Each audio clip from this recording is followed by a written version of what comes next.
주시는 하나님 말씀을 봉독하겠습니다. 구약 성경 창세기 29장 30절에서 35절까지의 말씀입니다.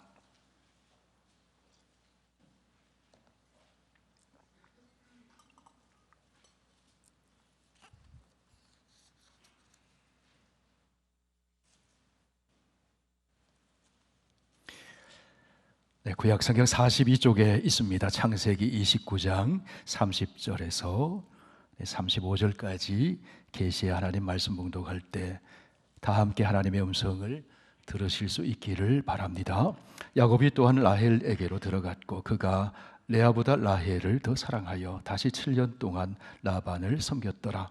여호와께서 레아가 사랑받지 못함을 보시고 그의 태를 여셨으나 라헬은 자녀가 없었더라. 레아가 임신하여 아들을 낳고 그 이름을 르우벤이라 하여 이르되 여호와께서 나의 괴로움을 돌보셨으니 이제는 내 남편이 나를 사랑하리로다 하였더라. 그가 다시 임신하여 아들을 낳고 이르되 여호와께서 내가 사랑받지 못함을 들으셨으므로 내게 이 아들도 주셨도다 하고 그의 이름을 시므온이라 하였으며 그가 또 임신하여 아들을 낳고 이르되 내가 그에게 새 아들을 낳았으니 내 남편이 지금부터 나와 연합하리로다 하고 그의 이름을 레위라 하였으며 그가 또 임신하여 아들을 낳고 이르되 내가 이제는 여호와를 찬송하리로다 하고 이로 말미암아 그가 그의 이름을 유다라 하였고 그의 출산이 멈추었더라. 아멘. 오늘도 생명호흡을 주셔서 찬송 부르게 하시고 예수 믿는 축복 속에 예배자로 서게 해주시니 감사합니다. 오늘도 천지를 진동시키고 창조하시고 구원하시는 하나님의 말씀이 들려질 때 살아계신 하나님의 음성을 듣고 우리의 마음에 위로와 소망이 가득 차게 하여 주옵소서. 예수님 이름으로 기도하옵나이다. 아멘. 네, 오늘 설교의 제목은 사랑을 받고 계십니까? 어떻습니까, 여러분? 사랑을 받고 계십니까? 몇 분 아멘 안 하셨는데.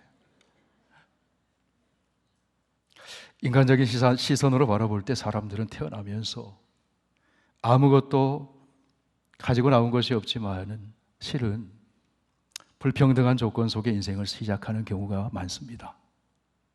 어떤 사람은 부유한 가정에, 어떤 사람은 가난한 가정에, 어떤 사람은 잘생긴 외모를, 어떤 사람은 잘 안 생긴 외모를, 어떤 사람은 건강하게, 어떤 사람은 약하게 태어나서 인생을 시작하는 경우가 많이 있습니다.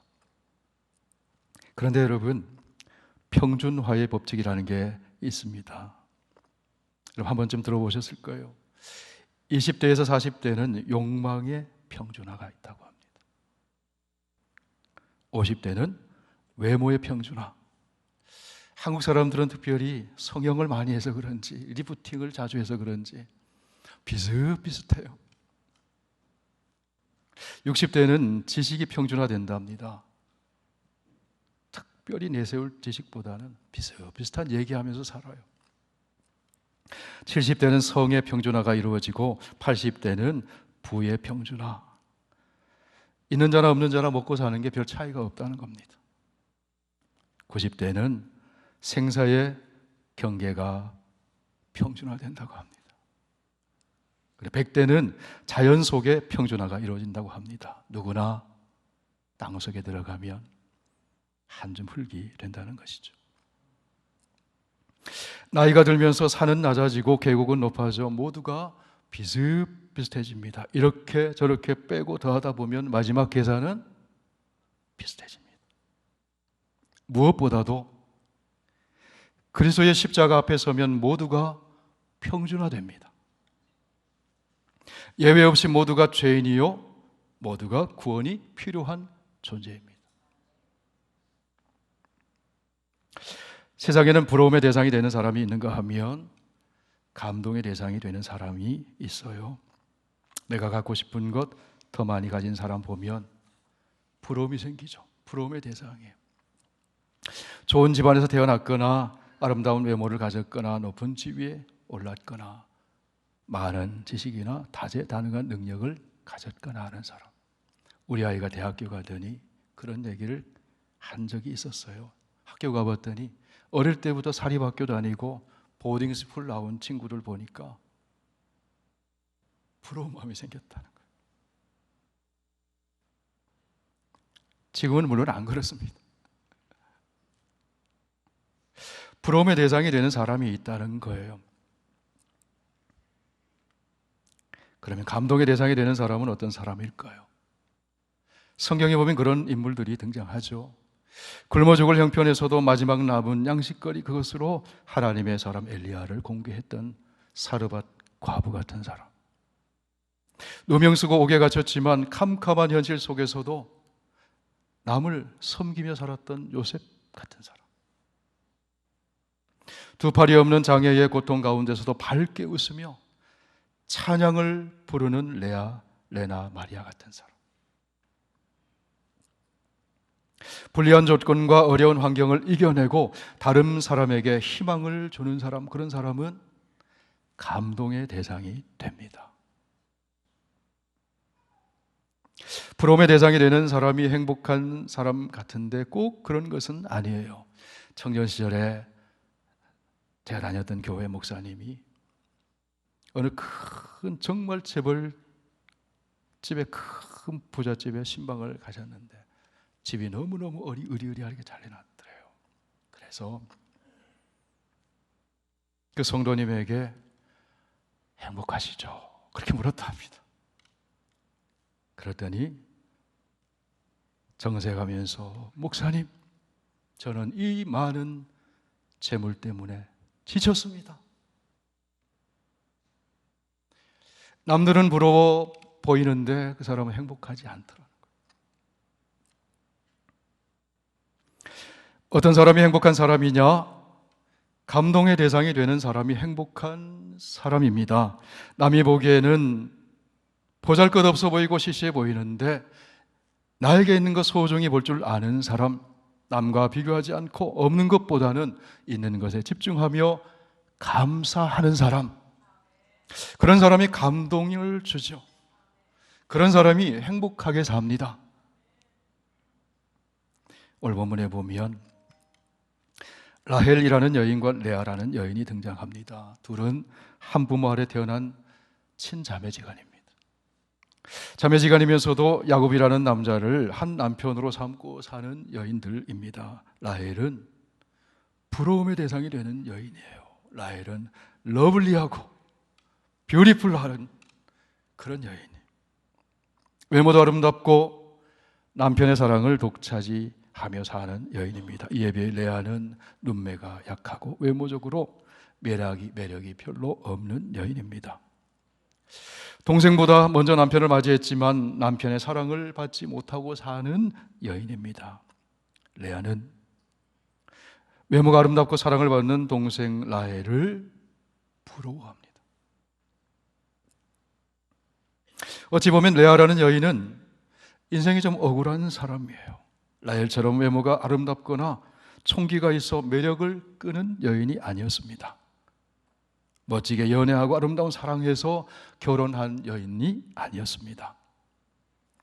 동생의 남편으로 정해진 야곱이라는 남자에게 갑작스럽게 시집을 가게 됐어요. 어떻게 시집 갔습니까? 결혼식 잔치는 라헬이 했습니다. 결혼식은 라헬이 했어요. 손님들 다 초대해서 라헬이 야곱과 결혼식을 올렸어요. 라헬이 주인공이었습니다. 그런데 신혼방에는 레아가 들어갔어요. 레아는 결혼식도 올려보지 못했어요. 얼떨결에 첫날 밤을 지내고 얼떨결에 결혼 생활을 시작하게 된 것입니다. 결혼식 올린 지 7일 만에 예쁘고 사랑받는 라헬이 남편 야곱의 아내로 들어오게 되자 레아는 찬밥 심세가 되었어요. 남편 야곱의 사랑은 레아가 아니라 언제나 라헬에게 향하고 있었습니다. 레아는 자기의 선택과는 상관없이 불리하게 주어진 인생을 살아가게 되었습니다. 외모도 그렇습니다. 결혼 생활도 그렇습니다. 레아라고 하는 여인은 말 그대로 인생이 좀 억울한 사람이에요. 첫 아들을 낳고 레아는 그 아들의 이름을 지으면서 이런 생각을 합니다. 여호와께서 나의 억울한 심정을 살펴주셨구나. 이제는 남편이 나를 사랑해 주겠지. 억울한 심정 가지고 살아왔다는 거죠. 레아가 둘째 아들을 낳고는 이름을 지으면서 이런 생각을 합니다. 내가 차별 대우를 받아 하소연하는 소리를 들으시고 여호와께서 나에게 또 아들을 주셨구나. 나는 차별 대우를 받고 있구나. 지금까지 레아는 억울했어요. 차별 대우 받았어요. 원통하게 살아왔다는 겁니다. 그것이 레아의 인생이었어요. 왜 나는 동생 라헬처럼 매력적이지 못할까? 왜 나는 동생 라헬같이 사랑을 받지 못할까? 레아는 자기도 환영받고 싶고 인정받고 싶고 사랑받고 싶은 욕구에 목마름을 가지고 사는 여인이었습니다. 7년을 수일처럼 여기면서도 라헬을 연모하던 남편의 그 애틋한 사랑 나도 한번 받아봤으면. 그게 레아의 심정이에요. 오늘 본문 중에 30절을 보시면 이렇게 기록되어 있어요. 야곱이 또한 라헬에게로 들어갔고 그가 레아보다 라헬을 더 사랑하여 다시 7년을 라반에게 봉사하였더라. 여러분 앉아 계신 우리 남편분들 생각해 보세요. 아내 얻기 위해서 7년 봉사하고 또 7년 봉사하고 아내 얻은 분 계신가요?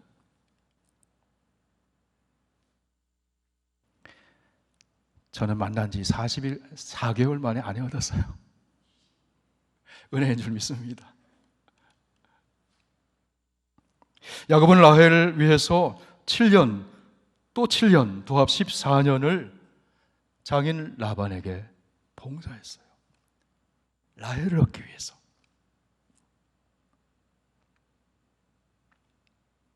라헬은 남편의 사랑을 그렇게 받았습니다. 그런데 그 사랑을 받지 못하는 레아의 심정이 어떠했겠어요?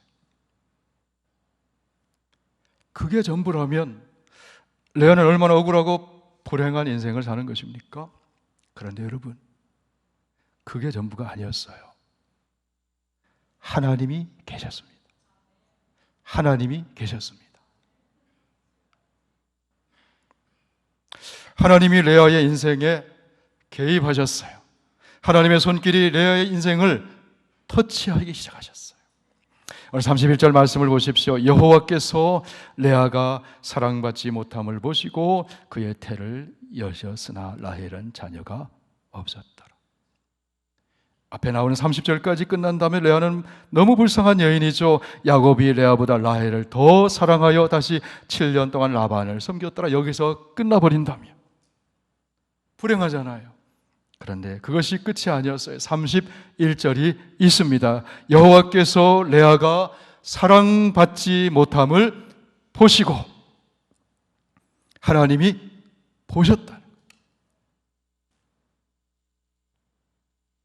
레아 인생에 하나님이 계십니다. 하나님이 부족하고 연약하고 사랑받지 못하며 사는 레아에게 관심을 가지고 계십니다. 레아를 모태에서부터 만든 분이 누굽니까? 창조주 하나님이에요. 그분이 보고 계셔요. 레아 인생을 선한 방향으로 이끌고 계시는 주권자 하나님이 레아 곁에 계셨어요. 모든 축복의 원천이 되시는 하나님이 계십니다. 레아는 스스로 보기에 소망 없는 인생 같았지만 하나님은 레아가 상상하지도 못하는 놀라운 계획을 가지고 그의 인생을 이끌어가고 계셨어요. 지금까지 레아는 자기는 불행한 사람이라고 생각하며 인생을 살아왔습니다. 무엇 때문에 그렇게 생각했습니까? 지금까지 레아는 라헬 때문에 나는 불행해. 야곱 때문에 나는 불행해. 남편인 야곱의 사랑을 받지 못했기 때문에 불행하다고 생각했어요. 원통했습니다. 야곱 때문에 웃고, 야곱 때문에 울고, 야곱 때문에 속상하고, 야곱 때문에 억울하고. 지금까지 레아의 인생은 야곱 손에 달려 있었어요. 여러분, 우리 인생에도 야곱 같은 존재가 있을 수 있잖아요. 야곱처럼 기대하고, 야곱처럼 의지하고, 야곱처럼 인생을 거는 그 무엇이 있을 수 있잖아요. 내 인생을 울게도 만들고, 내 인생을 웃게도 만들고. 그것 없으면 인생이 무너질 것 같은 그 어떤 존재가 있잖아요. 여러분에게는 야곱 같은 존재가 무엇입니까? 인생을 살아가면서 필요합니다. 그러나 여러분, 우리 인생이 야곱 같은 존재에 좌우된다면 행복하지 않을 수 있어요. 우리 인생의 야곱이 전부가 아닙니다. 야곱으로 채울 수 없는 것이 있습니다. 그것은 바로 창조주 하나님과의 만남이에요. 하나님과 만나야 정말 행복해질 수 있어요. 예수 그리스도 안에서 우리에게 구원의 은혜를 베풀어 주시는 하나님과 만나야 됩니다. 우리 인생에서 야곱 같은 그 모든 것을 초월하시는 살아계신 하나님, 구원의 하나님, 은혜의 하나님, 사랑의 하나님, 그 하나님을 만나야 돼요. 하박국의 고백처럼 없어도 없을지라도 나는 나의 구원의 하나님으로 말미암아 기뻐하리로다. 다 없어도 하나님 계시면 나는 기뻐합니다. 이런 그 하나님이 지금 무엇을 하고 계십니까? 레아가 사랑받지 못함을 보고 계셨다는 거예요. 하나님이 다 보고 계셔요. 하나님이 다 알고 계셔요. 성도 여러분, 야곱은 레아의 심정을 다 알아주지 못하지만 하나님은 레아의 심정을 다 아십니다.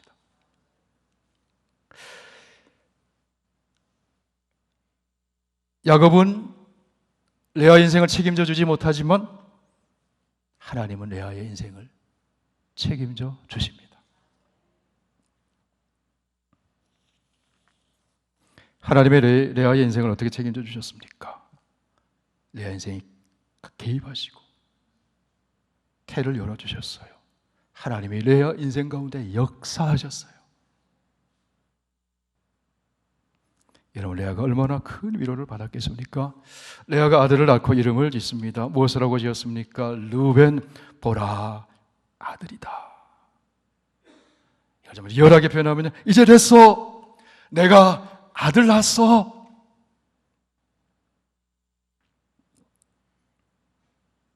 직장 생활할 때 제 직상사 한 분이 부장님에게 보고하러 갔다가 깨지고 오셨어요. 너무 야단 맞고 오셨어요. 얼굴하고 푸르륵하면서 화가 나셔가지고 오셔가지고는 저희들 앞에서 이렇게 얘기합니다. 지는 아들도 없는 주제에 나는 이래도 아들이 있다고? 아, 진짜 그랬어요. 레아가 이제 됐어. 보라, 아들이다. 32절 말씀 같이 읽어보실까요? 레아가 임신하여 아들을 낳고 그 이름을 르우벤이라 하여 이르되 여호와께서 나의 괴로움을 돌보셨으니 이제는 내 남편이 나를 사랑하리라 하였더라. 그런데 여러분, 야곱의 마음이 어땠습니까? 여전히 레아에게 향하지 않았습니다. 레아가 또 임신을 하고 아들을 낳습니다. 이번에는 이름이 무엇입니까? 시므온, 들으심. 레아가 이번에 속으로 이렇게 생각합니다. 주님께서 내가 남편의 사랑을 받지 못하여 하소연하는 소리를 들으시고 이번에 또 아들을 주셨구나. 그런데 야곱의 마음은 레아에게 향하지 않았습니다. 그러던 중 레아가 세 번째 아들을 낳습니다. 이번엔 이름이 무엇입니까? 레위, 연합함. 이번에 레아가 속으로 이렇게 생각합니다. 세 번역으로 함께 읽어보실까요? 내가 아들을 셋이나 낳았으니 이제는 남편도 별 수 없이 나에게 단단히 매이겠지.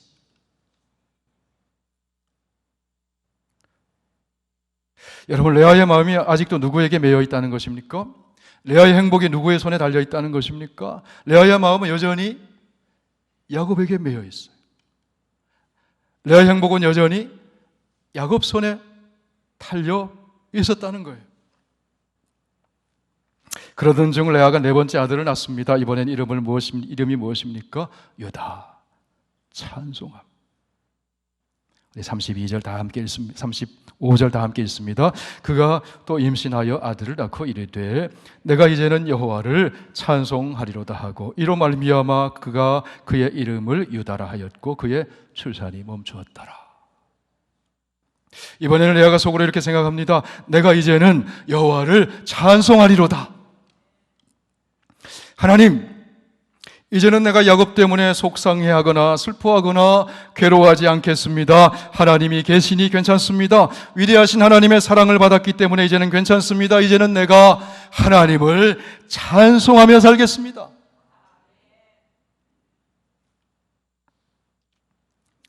성도 여러분, 찬송은 어떤 사람이 부르는 것입니까?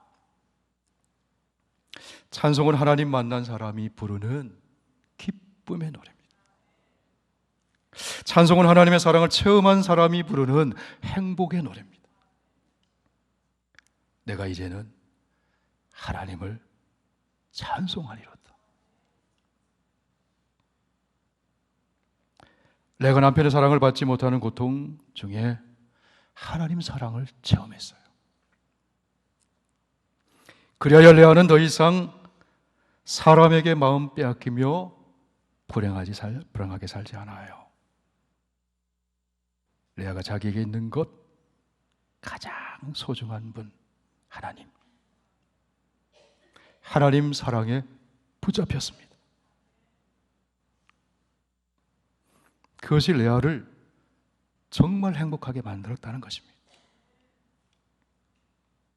그것이 레아가 찬송하는 삶을 살게 만들었다는 거예요. 성도 여러분, 찬송은 성도의 가장 위대한 신앙 고백이에요. 찬송은 모든 약함과 고통의 자리를 축복의 자리로 바꾸어 놓으신 하나님 베푸신 놀라운 사랑을 노래하는 것입니다. 찬송은 구원받은 자의 노래입니다. 찬송은 감사의 극치예요. 찬송은 승리를 선포하는 겁니다. 찬송을 부를 때 어둠이 물러갑니다. 밝은 빛이 우리의 삶을 감싸합니다. 찬송을 부를 때 마귀가 물러갑니다. 슬픔도 물러갑니다. 찬송 부를 때 하나님께서 영광을 받으십니다. 그러므로 찬송은 구원의 완성인 거예요. 찬송을 부를 때 구원이 완성되는 겁니다. 주님께서 재림하셔서 구원이 완성되는 하나님 나라에서 우리는 하나님 보좌 곁에 둘러서서 세세 무궁토록 하나님을 찬송하며 살게 될 겁니다. 아멘. 초대교회 고난의 현실 속에 있던 사도 요한이 성령에 이끌렸습니다. 하늘의 열린 문을 통해 하나님 계신 보좌와 천상의 모습을 보게 되었습니다. 요한은 그곳에서 울려 퍼지는 찬송 소리를 듣게 되었습니다. 하늘의 열린 문을 통해 모든 구원받은 성도들과 내 생물로 대표되는 하나님이 창조하신 모든 피조물들이 하나님을 찬송하는 모습을 보게 되었어요. 그것이 요한계시록 7장에 이렇게 기록해 놓고 있습니다. 2일 후에 내가 보니 각 나라와 족속과 백성과 방언에서 아무도 능히 셀 수 없는 큰 무리가 나와 흰옷을 입고 손에 종려가지를 들고 보좌 앞과 어린 양 앞에 서서 큰 소리로 외쳐 이르되 구원하심이 보좌에 앉으신 우리 하나님과 어린 양에게 있도다 하니, 이어서 같이 읽습니다. 모든 천사가 보좌와 장로들과 내 생물의 주위에 서 있다가 보좌 앞에 엎드려 얼굴을 대고 하나님께 경배하여 이르되 아멘. 찬송과 영광과 지혜와 감사와 존귀와 권능과 힘이 우리 하나님께 세세토록 있을지어다. 아멘 하더라. 성도 여러분, 하나님 사랑을 받는 사람은 찬송을 부르게 돼요. 삶의 형편이 어떠하든지 하나님 사랑받으면 찬송 부르게 돼요. 바울과 실라가 복음 전하다가 매에 맞았어요. 손발에 착고에 차였어요. 옥에 던져졌어요. 그곳에서 바울과 실라가 무엇 합니까? 캄캄한 한밤중에 하나님을 찬송해요. 그 찬송하는 소리를 간수가 들어요. 매맞고 갇혀 있지만 거기에서도 함께 하시는 하나님, 거기서도 하나님을, 그 사랑을 받고 있음을 알기 때문에 바울과 실라가 찬송하는 겁니다. 성도 여러분, 하나님이 여러분을 지극히 사랑하십니다. 예수 그리스도 안에서 저와 여러분이 하나님의 사랑을 받고 있어요. 그 무엇도 끊을 수 없는 사랑을 받고 있어요. 로마서 8장 말씀을 보십시오. 누가 우리를 그리스도의 사랑에서 끊으리요? 환난이나 곤고나 박해나 기근이나 적신이나 위험이나 가리랴. 함께 읽으실까요? 높음이나 깊음이나 다른 어떤 피조물이라도 우리를 우리 주 그리스도 예수 안에 있는 하나님의 사랑에서 끊을 수 없으리라. 하나님의 사랑에 대한 확신을 가지면 슬픔이 바뀌어 기쁨이 됩니다. 탄식이 바뀌어 찬송이 됩니다. 지금까지 레아는 야곱 때문에 괴로워했어요. 야곱 때문에 속상했어요. 야곱 때문에 눈물을 흘렸습니다. 야곱 때문에 행복하지 않았어요. 레아의 입에는 찬송이 없었어요. 레아의 입에는 탄식, 원망의 소리뿐이었어요. 레아의 눈에는 눈물뿐이었어요. 지금까지 레아는 자기의 마음보다는 남편 야곱의 마음이 바뀌길 바랬어요. 이제 내 남편이 나를 사랑하겠지. 이제 내 남편이 나에게 매이겠지. 자기의 마음보다 자기를 둘러싸고 있는 환경이 바뀌기를 바랬습니다. 아들을 셋이나 낳아줬지만 남편 야곱의 마음은 바뀌지 않았어요. 남편의 사랑은 자기에게 오지 않았습니다. 자기를 둘러싼 환경은 바뀌지 않았어요. 그런데 넷째 아들 유다 낳고 이제 레아가 자신의 마음을 바꿉니다. 이제는 야곱 때문에 슬픔과 탄식과 괴로움에 매여 사는 것이 아니라 이제는 남편이 나를 사랑하겠지가 아니라 이제는 내가 하나님을 찬송하겠습니다. 이 순간부터 레아는 부러움의 대상은 아닐지라도 감동의 대상이 되는 인생으로 바뀌어져요. 성도 여러분, 레아가 어떻게 마음을 바꿀 수 있었을까요? 하나님의 위대한 사랑을 체험했기 때문에.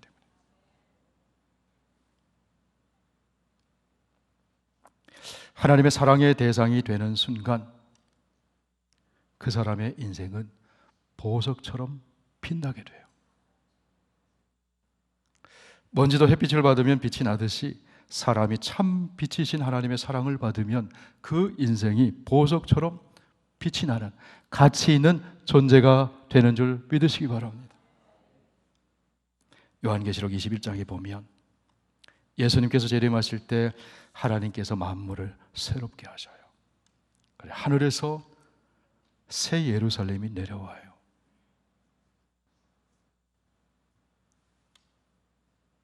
우리가 천국 가는 것 같지만요, 하늘에서 새 예루살렘이 내려와요.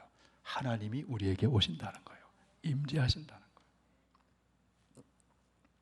새 예루살렘 안에는 성전이 없습니다. 왜 그런가 하면 하나님과 어린 양 예수 그리스도가 성전이 되시기 때문이에요. 성전은 하나님을 만나는 매개체잖아요. 더 이상 성전이 필요 없어요. 하나님과 얼굴과 얼굴을 대하여 만나기 때문에.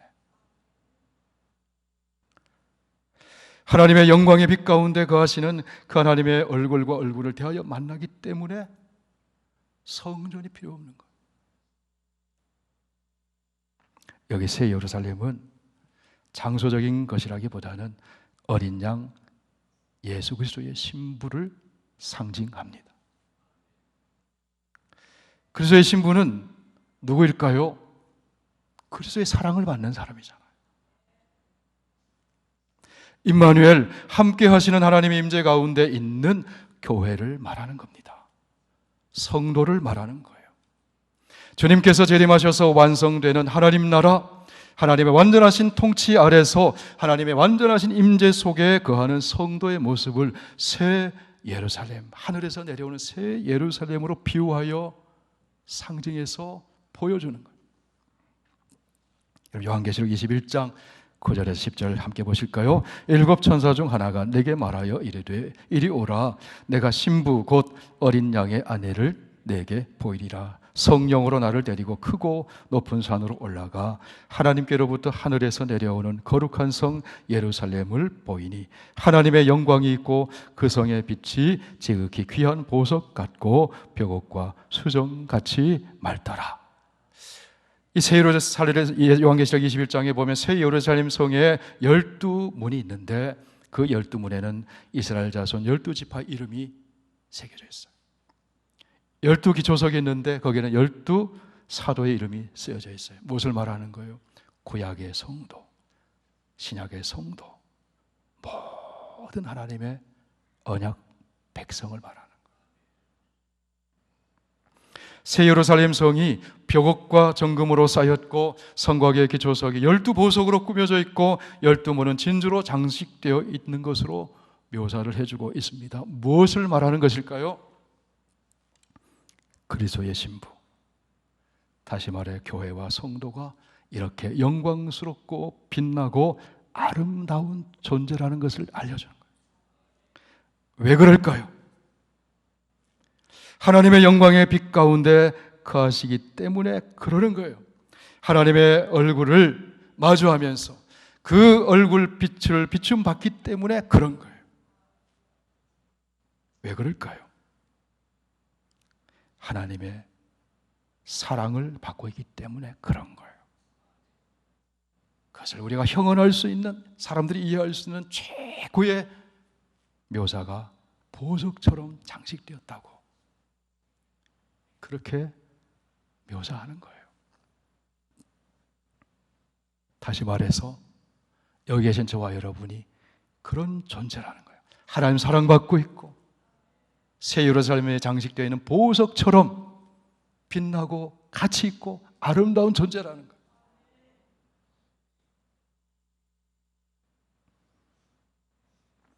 하나님의 사랑을 받고 있기 때문에 그런 겁니다. 여러분, 예수 그리스도 안에 있는 우리는 하나님의 사랑을 받고 사는 존재입니다. 그 하나님의 사랑을 사도 요한은 이렇게 증거합니다. 하나님의 사랑이 우리에게 이렇게 나타난 바 되었으니 하나님이 자기의 독생자를 세상에 보내심은 그로 말미암아 우리를 살리려 하심이라. 아멘. 성도 여러분, 오늘 설교 제목이 무엇입니까? 천재신데요. 사랑받고 계십니까? 여러분, 제가 다시 한번 여쭙습니다. 사랑받고 계십니까? 사랑받고 계십니까? 아멘. 나는 사랑을 받고 있습니다. 예수 그리스도 안에 있는 나는 하나님의 사랑을 받고 있습니다. 십자가를 바라볼 때마다 나는 그 하나님의 사랑을 확인할 수 있습니다. 그러면 여러분, 이제 우리는 어떻게 살아야 할까요? 할렐루야로 사는 거예요. 할렐루야가 무슨 뜻입니까? 하나님을 찬양하라. 야훼를 찬양하라. 할렐루야로 사는 거예요. 시편의 마지막 장 마지막 절 이렇게 마무리를 하죠. 다 함께 읽으실까요? 호흡이 있는 자마다 여호와를 찬양할지어다. 할렐루야. 시편의 시작은 복 있는 사람은, 시편의 마무리는 할렐루야. 이것이 시편의 결론이요, 하나님의 사랑을 받고 사는 복 있는 인생의 결론이에요. 고통 가운데 살던 레아가 유다를 낳고 고백했습니다. 내가 이제는 찬송하며 살겠습니다. 이 귀한 믿음의 고백이 저와 여러분의 고백되기를 바랍니다. 어떤 형편 속에 있든지 이 귀한 고백대로 날마다 하나님 찬송하며 사는 저와 여러분 다 되시기를 축원합니다. 기도하겠습니다. 우리 말씀을 붙들고 한번 기도하십시다. 여러분의 형편은 어떻습니까? 야곱 같은 그 무엇 때문에 울고 웃고 매어있는 것이 혹시 없습니까? 다 내어놓고 나에게는 하나님이 계십니다. 하나님이 나를 사랑하십니다. 그러므로 이제는 내가 하나님의 사랑에 매여 살겠습니다. 내가 이제는 찬송하며 살겠습니다. 고백하며 하나님을 의지하며 기도하며 나가겠습니다. 살아계신 우리 아버지 하나님, 참 은혜를 감사를 드립니다. 오늘도 하나님 말씀을 나누면서 내가 하나님의 사랑을 받고 있고 하나님의 놀랍고 위대한 사랑을 받고 있고 십자가를 볼 때마다 성경을 읽을 때마다 하나님의 사랑을 확인하게 해주시니 감사합니다. 야곱처럼 내 마음을 슬프게도 하고 아프게도 하고 괴롭게도 하고 아버지 하나님, 내 마음이 그것 때문에 아버지 하나님, 내가 아버지 하나님 행복하지 못했던 그런 것들이 있었습니다.